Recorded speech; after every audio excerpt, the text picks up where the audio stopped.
The secret black FWB that turned the Mafia boss into a man obsessed. Zora Mitchell stood outside the private room of the Velvet Room, her hand frozen around an empty serving tray. The hallway lighting brushed softly across her mahogany skin, catching the tension in her jaw.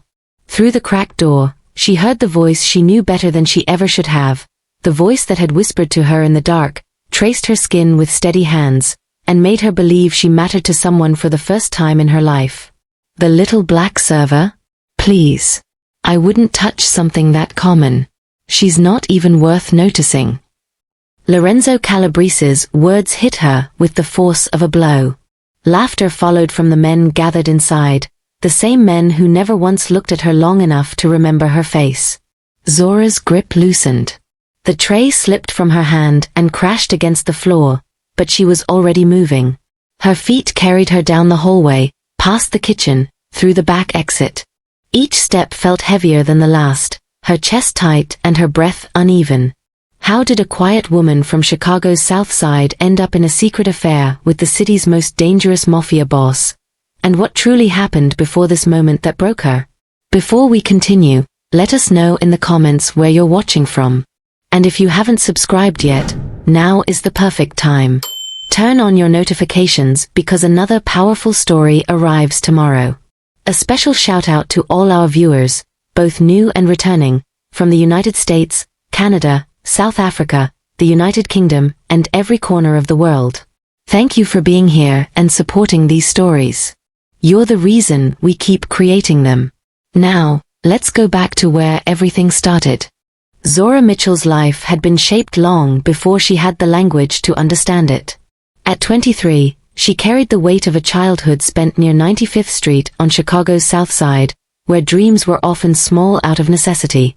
Her father left before she turned 2, disappearing without a forwarding address. Her mother died from an overdose when Zora was 8, leaving her with a single suitcase and the responsibility of her own survival. Her grandmother took her in and raised her with quiet firmness, teaching her how to keep going even when the world refused to bend in her favor. Even now, that lesson defined her. Her full scholarship to Northwestern's criminal psychology graduate program was a door she forced open through years of discipline. Late nights, perfect grades, and a determination so steady that even she rarely paused to admire it. Her friends from high school used to ask how she managed to study with so much chaos surrounding her. She never had an answer. She just did. Her studio apartment in Rogers Park was barely large enough for her twin bed, a foldable desk, and a small kitchen counter. The radiator rattled every night as though complaining about its own existence. Still, Zora was grateful. It was the first space she had ever lived in that was truly her own. No cousins sleeping on the couch. No sirens shaking her awake. No shouting through thin walls. Just quiet. Sometimes too much of it. She lived as though she owed the world nothing. Not her presence, not her voice, not her softness. Oversized sweaters hid curves she didn't want noticed. She wore minimal makeup, often just lip balm and mascara. Her natural hair stayed pulled back in a low bun because it felt easier than dealing with comments. Her eyes stayed lowered in public, not out of fear, but out of instinct. Blending into the background protected her from disappointment. It made it easier to survive. People couldn't hurt what they didn't see. Yet beneath that quiet exterior was a striking woman. Her mahogany skin held warmth that made strangers glance twice. Her cheekbones framed her face with an effortless beauty she never consciously used. Her lips, naturally full and soft, gave her an unspoken allure. But Zora didn't carry herself like someone who wanted attention. Most of the time, she wished she could disappear entirely.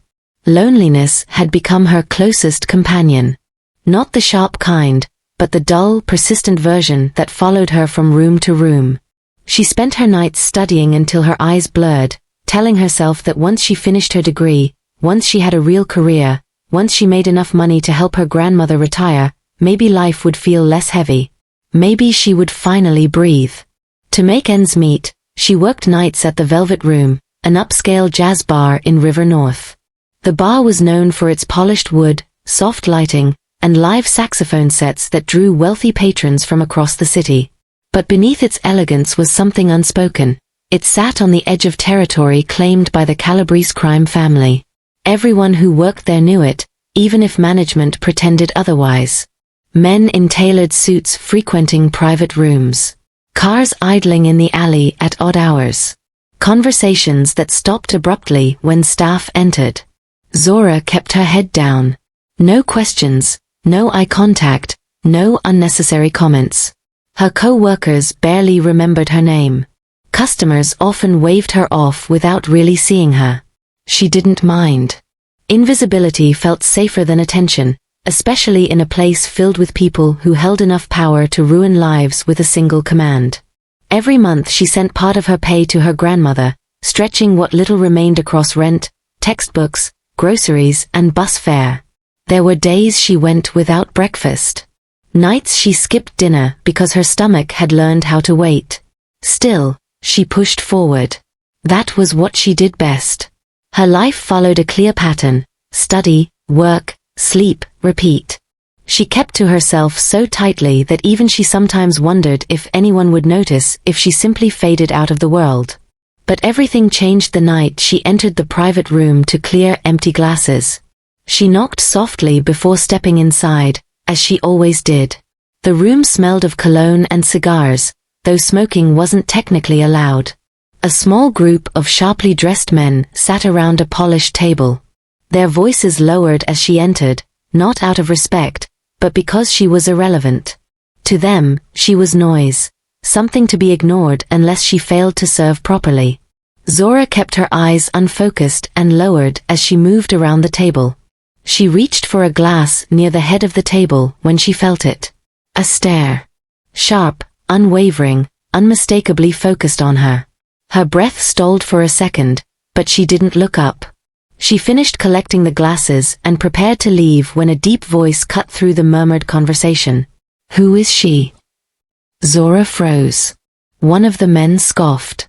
"Just a server. She's here every night." "No," the voice corrected, "I've never seen her before." Zora lifted her gaze, just for a moment, and that was when she saw him. Lorenzo Calabrese. 34.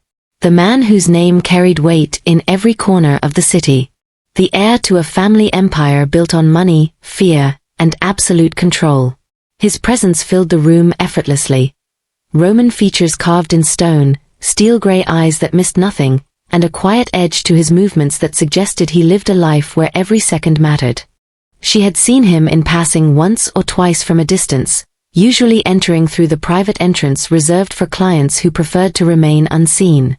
But this was the first time he had ever acknowledged her existence. His gaze held hers with an intensity she didn't understand. It was not interest, not admiration, not judgment. It was something else, something that made her grip the tray tighter. She excused herself quietly and retreated to the hallway, her heart thudding against her ribs. She didn't realize until she reached the back kitchen that she had forgotten to breathe.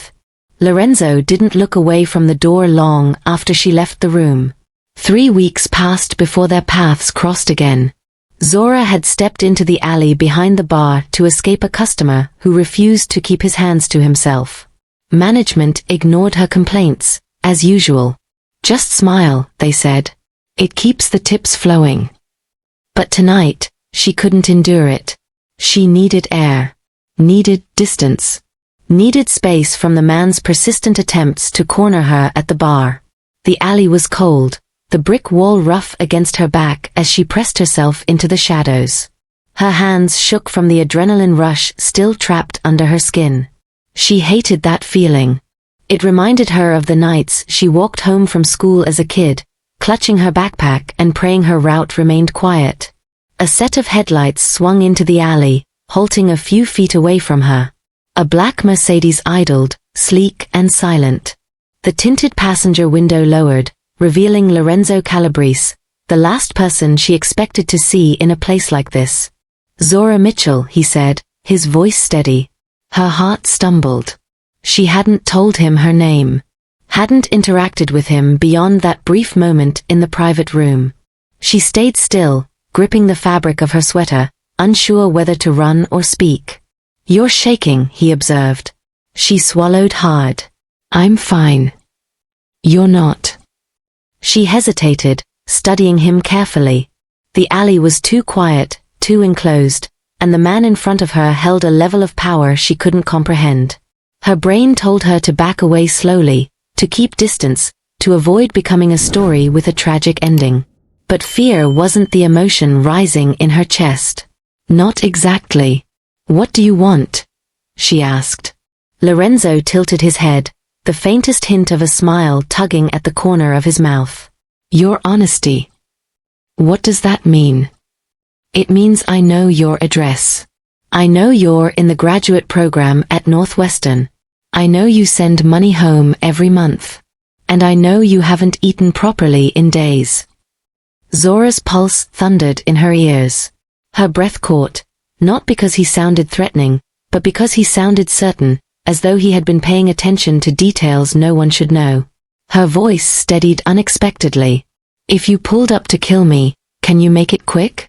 I have an exam tomorrow." For a full second, silence stretched between them. Then he laughed. A low, genuine laugh that seemed pulled from a part of him and used for years. "Get in," Lorenzo said, his tone shifting to something she couldn't define. She didn't move. "Why?"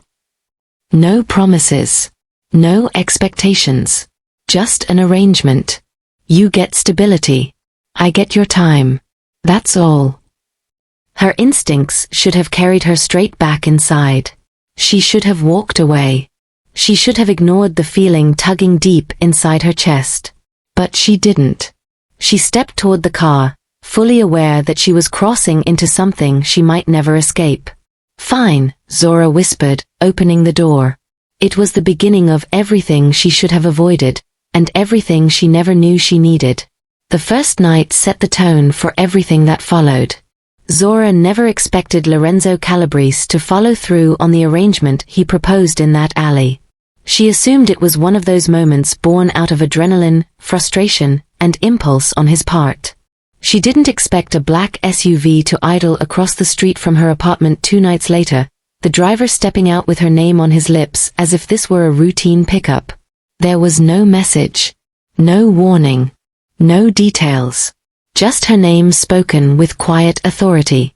Her breath locked in her lungs as she slid into the back seat, the city lights blurring across the tinted windows. She didn't ask where they were going. She didn't trust her voice, and something about the experience made her feel like speaking would break the spell. The drive stretched on until they reached Lake Shore Drive. The SUV turned into the underground garage of a glass tower overlooking the water. The elevator rose silently to the penthouse. The doors opened to a space so large and polished it almost didn't feel real. Floor-to-ceiling windows, marble floors, soft lighting that reflected off every surface. And there he was. Lorenzo stood near the windows, his hands in the pockets of his tailored slacks, his expression unreadable as he watched her step inside. The lake stretched behind him, dark and endless. Their arrangement began that night with a quiet intensity that startled her. He kissed her like she was a secret he needed to protect, not a distraction he could easily replace. His touch didn't match the reputation that followed him through Chicago's underworld. He didn't rush her. He didn't treat her like someone he expected to forget. His hands moved with caution at first, as if her skin might disappear if he used too much force. She learned quickly that his dominance wasn't cruelty, it was control shaped by years of violence and loss. He held her afterward, his breath warm against the curve of her shoulder, his hand resting on her hip with a possession he didn't seem aware of. For a man who kept his distance from everyone, he clung to her like he had been starved of human closeness. The rules were simple, no expectations, no attachments, no talk of a future. He broke them long before she did. Over the next several weeks, a rhythm formed. She would finish her shift at the Velvet Room, take the late train home, collapse into her bed, and attempt to sleep. But sleep rarely came. She stayed awake wondering if the SUV would appear again, wondering if Lorenzo would want her. She hated that she lived in that constant state of anticipation, but she couldn't deny the effect he had on her. Sometimes he summoned her twice in 1 week. Other times he disappeared for 9 or 10 days, leaving her restless and irritated with herself. It wasn't love, not yet. But it was something that tightened around her more each time she saw him. And each night with him was different. One night, she was taken to a secluded property in Winnetka, a quiet home with an expansive yard and the distant sound of waves crashing against the shore. Another night, she ended up on a yacht anchored in Monroe Harbor, the lights of Chicago reflecting across the water while Lorenzo traced small circles on her back, his voice a soft rumble against her ear. He never told her where they were going beforehand. She never asked. The unpredictability of it kept her in a constant state of alertness, but the truth was simple: she didn't want to stop. Those nights were the only time she felt truly seen. Her daily life remained the same: classes, papers, double shifts at the bar, sending money to her grandmother, eating ramen noodles because her paycheck barely covered her rent. She was invisible to everyone around her, a ghost moving through Chicago with her head down. But when she was with Lorenzo, that invisibility vanished. Zora's shock came not from the intensity of the physical connection, but from the tenderness he showed her without hesitation. She had built her life around the belief that affection was a luxury she didn't deserve. Her childhood taught her that the people who were supposed to love her would either leave or hurt her. Her mother had chosen substances over motherhood. Her father had vanished without explanation. Her grandmother raised her with love, but her grandmother couldn't fill the void that formed in those early years. She didn't trust softness. So when Lorenzo touched her like she mattered, when he held her after each encounter, when he pulled the blanket over her shoulders even after insisting he didn't do intimacy, her world tilted. She tried to remind herself this was temporary. She tried not to look at him too long. But Lorenzo watched her constantly. During their early meetings, she noticed how he memorized her reactions, how she inhaled at certain touches, how her body tightened when she felt shy, how she avoided eye contact when compliments made her uncomfortable. His attention was too focused, too intense, too detailed for a man who claimed he didn't care. Lorenzo was used to taking what he wanted without apology. Yet with her, he moved slowly, like he was afraid she might turn to smoke if he held her too tightly. One night, she caught him staring at her while she pulled her sweater back on. She was tying her hair when she noticed the look in his eyes, something raw, something searching. It made her chest ache. "What?" she whispered. He blinked, slow and heavy. "Nothing." But it wasn't nothing. A shift had begun. The nights grew longer. Their conversations stretched beyond the hours they spent in his bed.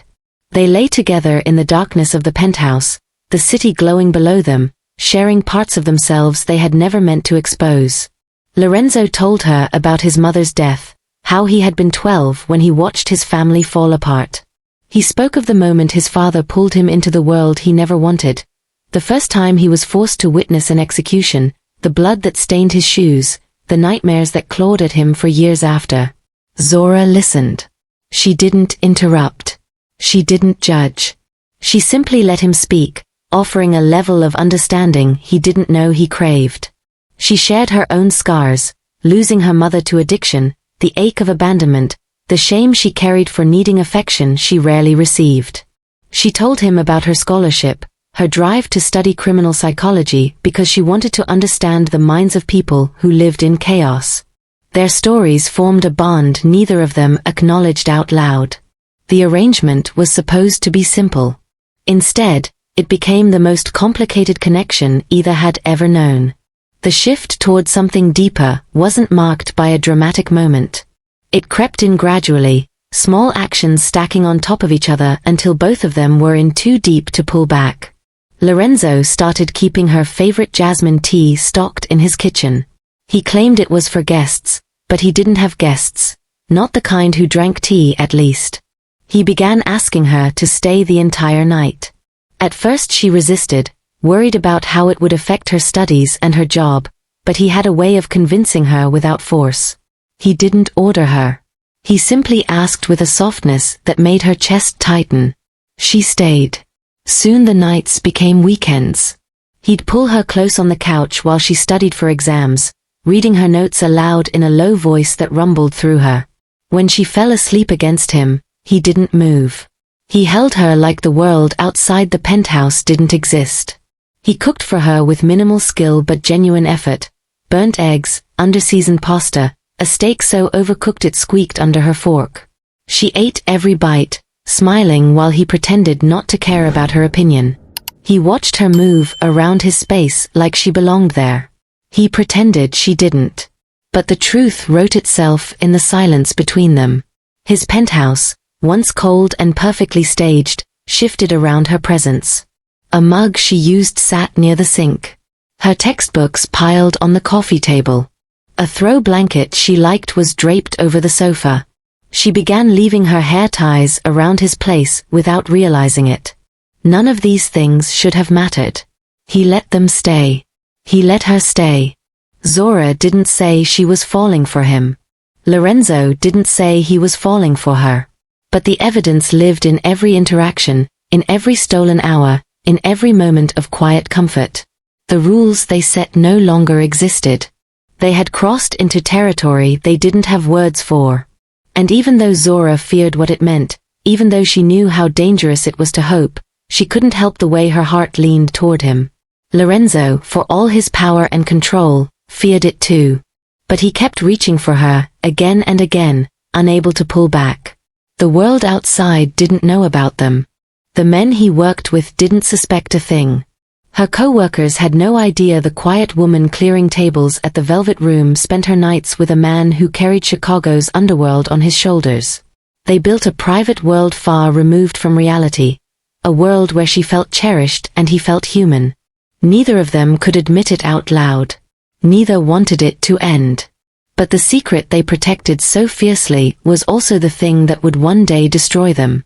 Zora rarely let herself splurge on things that weren't tied to survival, but when her professor handed her 2 tickets to the charity gala at the Art Institute of Chicago, she allowed a tiny spark of excitement to bloom. It wasn't about the event itself. It was about the chance to feel normal for one night, to step into a space filled with people who weren't drowning in struggle, exhaustion, and fear. Her professor, who adored her work ethic, told her it would be good for networking. Zora nodded politely, saying all the right things while trying to ignore the flutter growing inside her chest. She borrowed a dress from a classmate, a soft, deep green evening gown that hugged her waist and flowed around her legs. It was the nicest thing she had ever worn. She straightened her hair, applied a bit of makeup, and spent 20 minutes staring at her reflection. She didn't look invisible tonight. She didn't look like the girl who lived off canned soup and coffee shop tips. She looked like someone who belonged among the rising stars her professor spoke about. Maybe she dared to think, this night could be good. The moment she stepped into the gallery, she felt small. The room glowed with warm lighting, expensive fabrics, and cold jewels.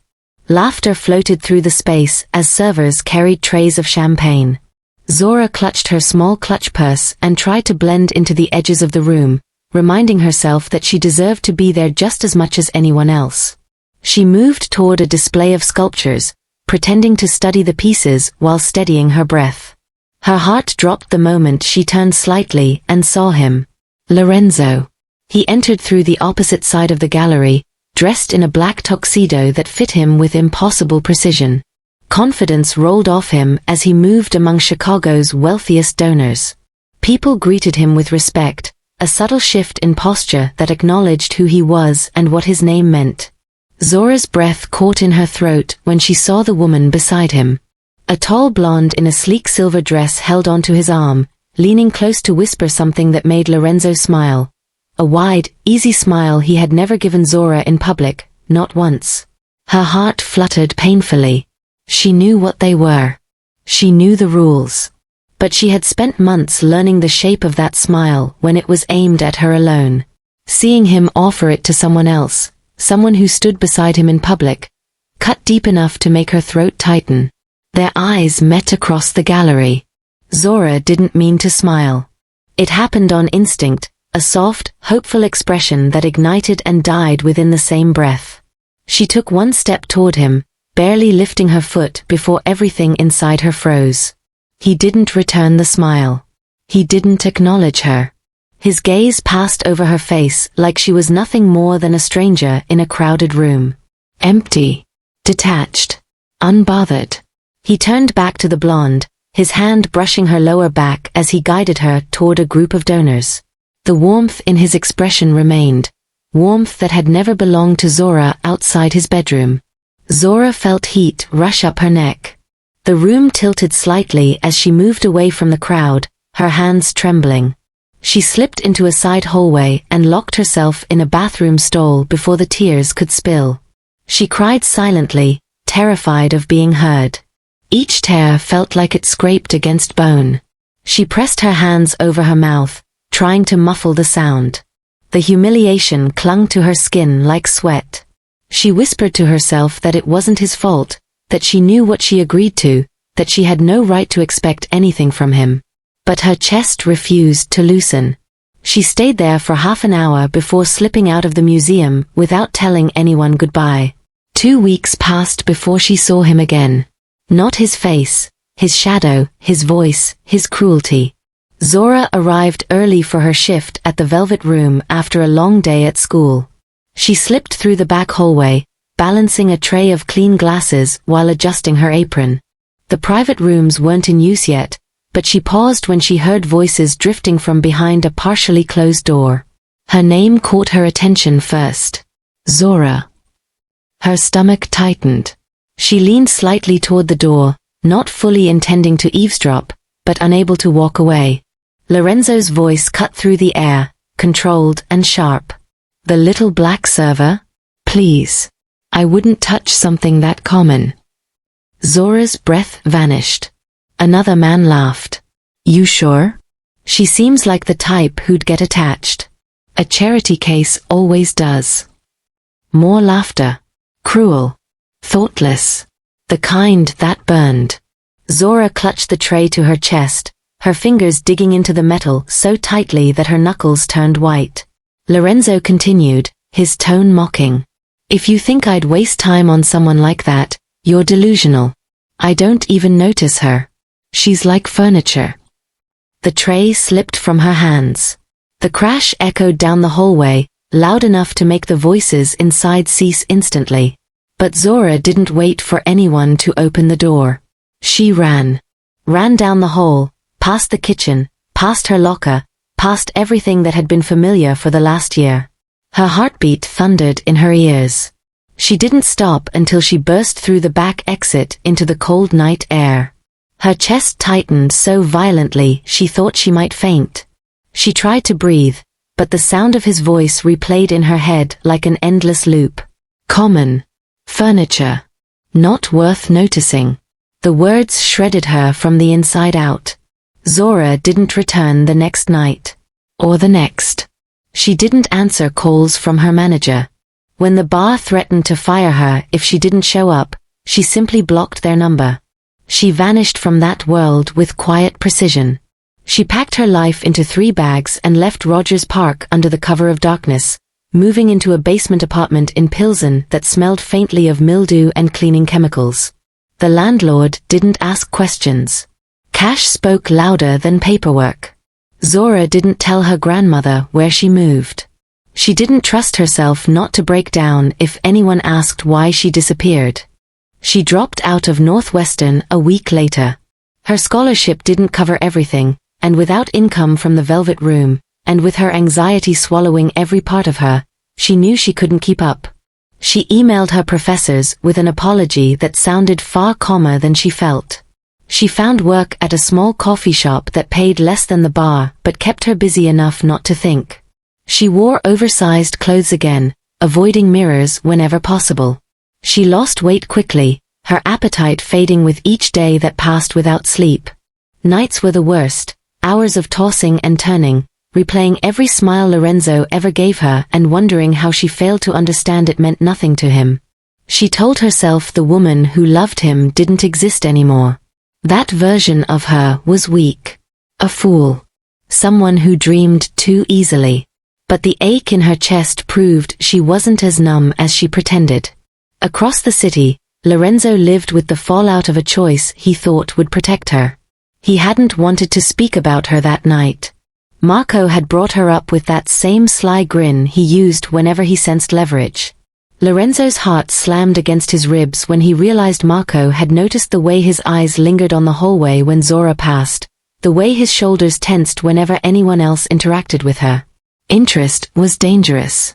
Attachment was deadly. Marco's suspicion was a threat he couldn't ignore. The Calabrese organization didn't allow weakness. Any hint that the boss cared about someone outside their world made that person a target.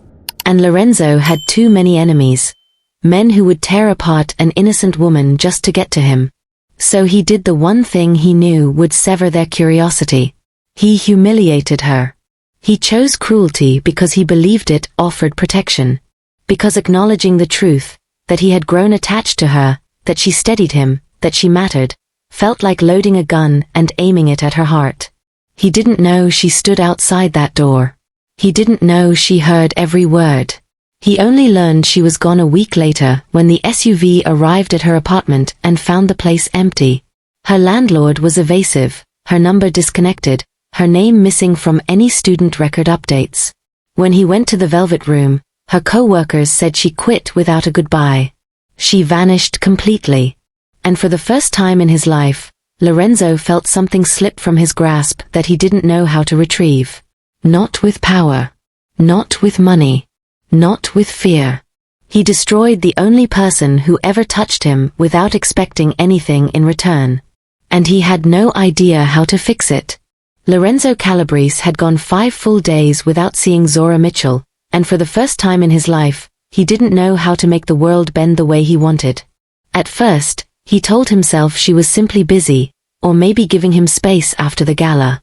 Fine. He could respect that. He buried himself in meetings, shipments, negotiations. Anything to distract from the silence she left behind. But every evening he returned to the penthouse expecting to smell her vanilla body spray lingering in the hallway, or hear her soft laugh echo from the kitchen. There was nothing. By the 10th day, the emptiness of the penthouse felt physical, like the walls were pressing in on him. He reached for his phone more times than he could count, thumb hovering over her name. But pride stopped him. Fear stopped him.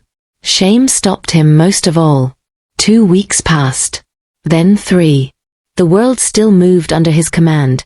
Men obeyed him, money flowed, rivals tread carefully, but inside him something was cracking. He tried to numb himself the way he always had, with women, with distraction, with dominance. The blonde from the gala tried to crawl into his lap during a meeting, batting her lashes. Normally, he would have dismissed her with icy charm. This time he recoiled so hard that she stumbled backward and almost fell. Her perfume made him sick. Her touch felt offensive. Every woman he tried to distract himself with only highlighted the absence burning inside his chest. Sleep stopped coming. Food tasted like cardboard. His temper became a razor blade, sharp and unpredictable. One of his guards forgot to hold the elevator, and Lorenzo snapped so violently the man nearly quit on the spot. Marco, his underboss, watched him with worried eyes. "You're losing your edge," Marco said one evening, voice low. Lorenzo slammed him against a wall before the sentence fully left his mouth. No one mentioned it again. In the rare quiet moments, when the corridors of his empire stopped buzzing, he faced the truth he'd been dodging. He was in love with Zora Mitchell. And he had destroyed her with his own hands. Once Lorenzo admitted the truth, nothing could contain the urgency clawing at him. He gave Marco a single command. Find her. His men scoured every place she'd ever stepped foot in. Her old apartment? Empty. The landlord said she left without notice, no forwarding address. Her job at the club? She had resigned the morning after the gala, uniform returned, locker cleaned out. Her friends offered nothing. Most didn't even know she'd been involved with him. Each dead end tightened the band across his chest. He visited Northwestern himself, walking through the campus with a tension that made students scatter out of his path. A receptionist, trembling under his stare, told him Zora had withdrawn from the program. Withdrawn. She had given up everything she worked for. Because of him. He questioned bartenders, neighbors, rideshare drivers who might have picked her up.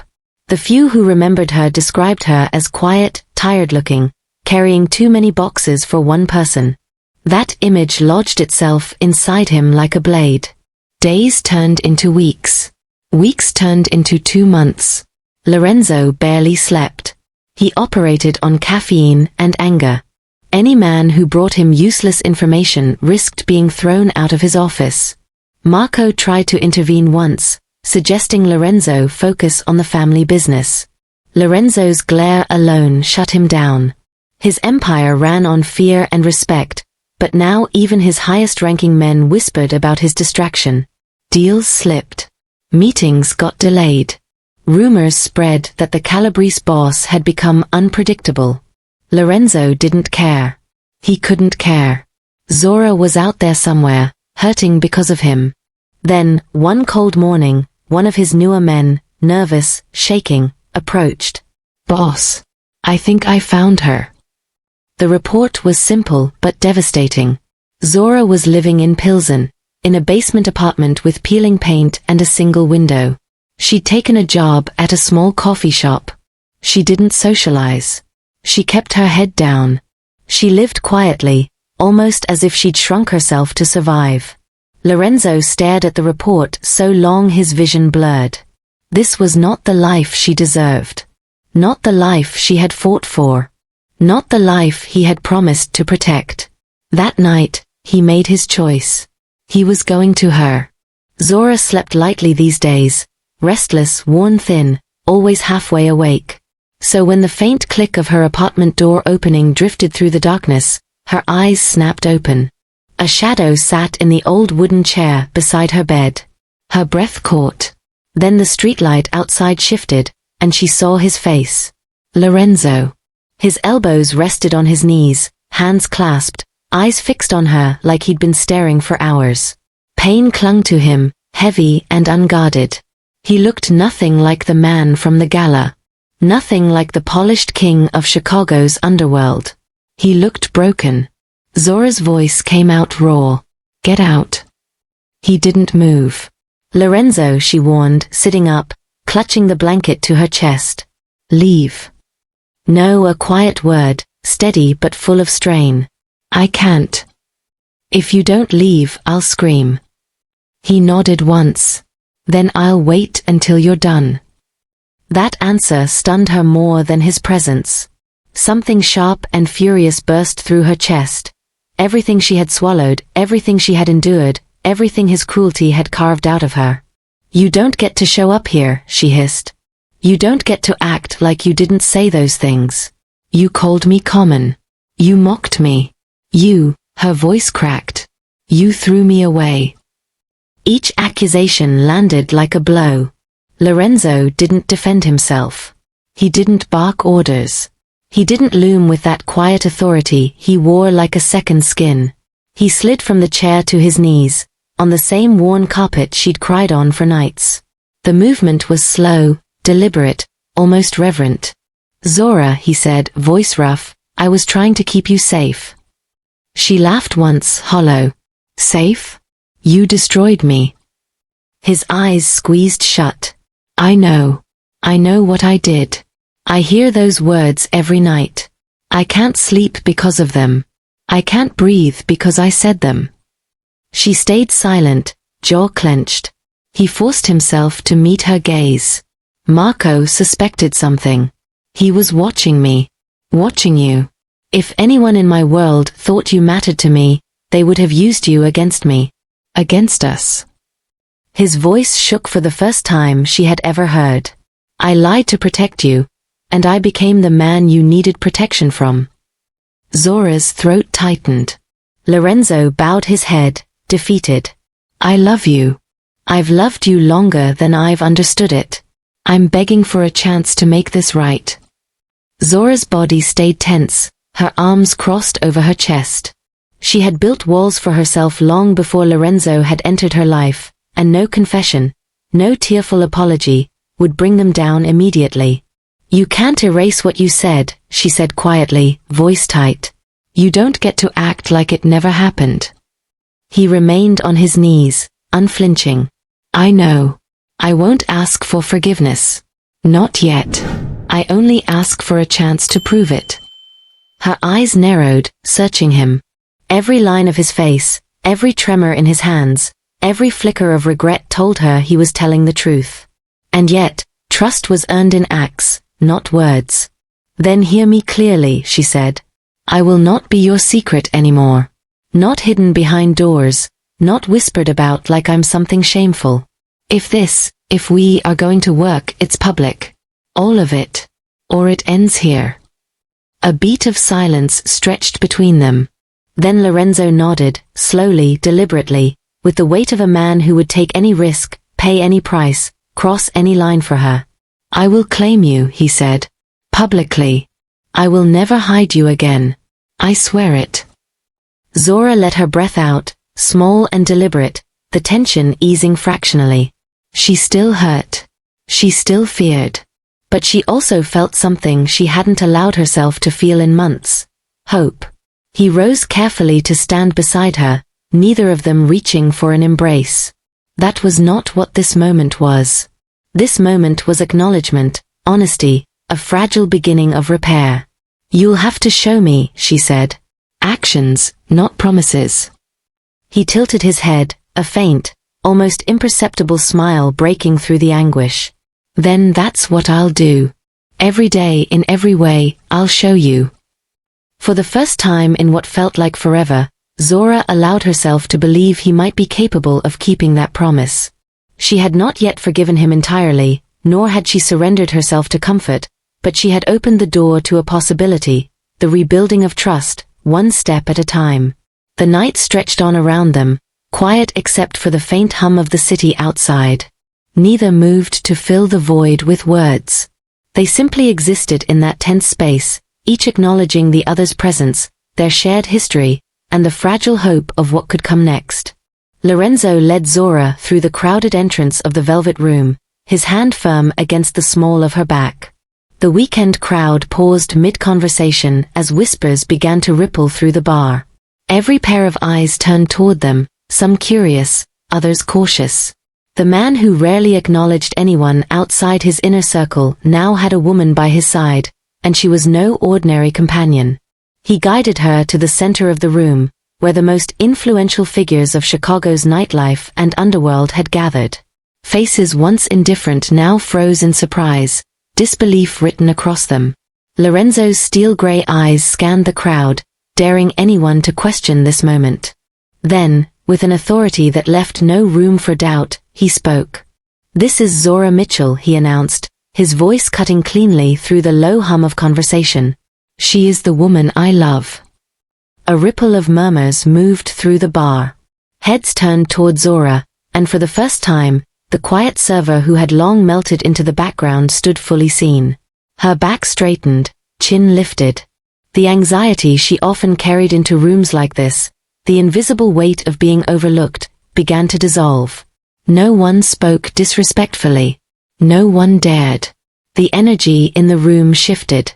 Lorenzo's declaration was not just a personal statement, it was a challenge, a boundary drawn with crystal clarity. For months, Zora had moved through spaces unnoticed, her presence taken for granted. Tonight, every glance was on her. Every whisper, every cautious look, confirmed that she now mattered on her own terms. She felt the warmth of his hand on her back, steadying her without needing to dominate. It was a claim made with respect as much as possession, a public acknowledgement that erased months of secrecy. Around them, conversations resumed, this time tinged with awe and careful attention. Zora allowed herself a small, controlled smile. The woman who had once fled the room quietly now stood openly, visibly, unafraid. She was no longer invisible, no longer willing to shrink herself for anyone's comfort. The man beside her, the one who had built walls of control and distance around his life, had stepped into the light with her. Together, they were no longer hidden. And in that moment, Zora realized that being seen was not only empowering, it was transformative. Claiming Zora publicly had shifted everything. Attention she had once avoided now followed her every step, not just from curious onlookers but from people who measured power in influence and fear. One evening, as she walked through Lincoln Park after leaving a quiet coffee shop, she sensed it too late, a black sedan trailing her. Her pulse spiked, but the usual panic she felt was tempered by the knowledge that Lorenzo's men were watching, always a step ahead. When someone forced entry into her apartment the following week, the intruders found themselves met not with an empty space but with Lorenzo's presence in unexpected ways. His security team, once unobtrusive, had become a constant, shadowing her every move, protecting her in ways she could neither see nor fully understand. The simple act of living had grown perilous, even for routine errands. Threats came swiftly and without mercy. Vincent Torino, a rival capo, tried to use Zora as leverage, a cruel test of Lorenzo's response. Within days, Vincent's fate became a warning to anyone who might consider endangering her. The underworld understood immediately. Zora Mitchell was untouchable, and Lorenzo's protection carried consequences as absolute as his reputation. Despite the danger, Zora learned to navigate the new reality. She carried herself differently, alert but unshaken, aware of the cost of love in a world ruled by power. The man who had once claimed her in private now stood beside her in every sense, and his protectiveness was as fierce as his ambition. For Lorenzo, the stakes had grown higher than ever before. The careful control he wielded over his empire now included a personal dimension, a vulnerability that made him more focused, more ruthless. The balance of fear and loyalty in the city had shifted, and anyone who underestimated the consequences of threatening Zora would pay for it. In this life, love was no longer gentle. It came with demands, vigilance, and danger. For Zora, being seen meant survival depended not only on her own strength but also on the uncompromising power of the man who loved her. The lesson was clear. The cost of visibility in a world like theirs was high, yet the protection and acknowledgement that came with it were worth every peril she now faced. 2 years had passed since Zora reclaimed her life and her place beside Lorenzo. The Lake Shore Drive penthouse, once a temporary location for secret meetings, had become her home. The city skyline framed every morning as she brewed her coffee, a ritual that reminded her of how far she had come from her small studio in Rogers Park. With Lorenzo's support, she returned to Northwestern and completed her graduate degree in criminal psychology with honors. Her expertise now made her a valuable consultant for a firm specializing in high-profile cases. She analyzed behavior, understood motives, and helped predict actions that others might overlook. Her past, her survival on the South Side, her invisibility, gave her insight into the minds of people driven by desperation, violence, and ambition. Life alongside Lorenzo remained unconventional. She attended dinners where business was discussed in subtle, coded language. She learned to read expressions, tone, and hidden signals, always aware of the stakes in a world where power and influence were constant forces. Threats were rare now, but the awareness of them shaped her confidence, her presence, and her decisions. Yet amid the vigilance, Zora discovered a sense of purpose and authority she had never known. She no longer shrank to fit others' expectations. Conversations that once felt intimidating became opportunities to assert herself. The quiet woman who had once avoided attention had transformed into someone who commanded recognition, not just in Lorenzo's world, but in her own. Her relationship with Lorenzo had evolved as well. They moved through their lives as partners, protective of each other yet giving space for growth.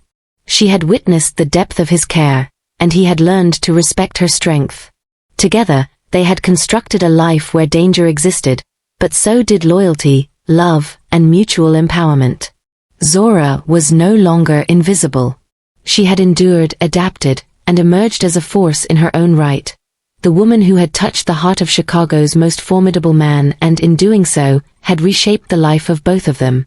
On the balcony of their Lake Shore Drive penthouse, the city lights reflected off the waters of Lake Michigan, casting a shimmer over the skyline. Lorenzo held Zora close, his arms steady around her, and asked quietly if she regretted the life they had chosen, the path that had brought them together through fire and pain. Zora considered him for a long moment, her gaze tracing the familiar contours of the city she had fought so hard to rise above. She thought of the loneliness she had endured, the nights spent hiding, the moments she had accepted less than she deserved. Her voice was steady when she spoke. The only regret she carried was having allowed herself to be invisible for so long, surrendering to the world's indifference instead of claiming the life she deserved. Lorenzo pressed his forehead to hers and whispered that she had never been invisible to him. From the very first night, he had seen her, the quiet strength, the intelligence, the heart she tried to shield. He had been too broken, too encumbered by fear and control, to understand the significance of what he had found. Their love had been tested by betrayal, by danger, by their own limitations, yet it had endured because they had chosen to see one another fully, without compromise. The story of Zora and Lorenzo is a reminder that our worth is never defined by how others perceive us. Hiding ourselves to avoid pain ensures only solitude. Love, even when complicated, requires visibility, honesty, and the courage to claim one another openly. Attempting to shield someone through secrecy, whether out of fear, pride, or self-preservation, carries a cost higher than most anticipate. Lessons of value, trust, and recognition are often learned only after loss.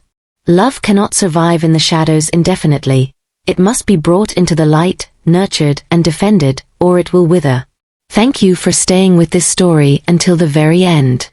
If it resonated with you, leave a comment and share where you are watching from. Subscribe and hit the notification bell to join us for tomorrow's new, intense story. Your support makes it possible for us to continue delivering these stories that explore the depths of love, loss, and resilience. Take care of yourselves, and remember, never let your light be hidden.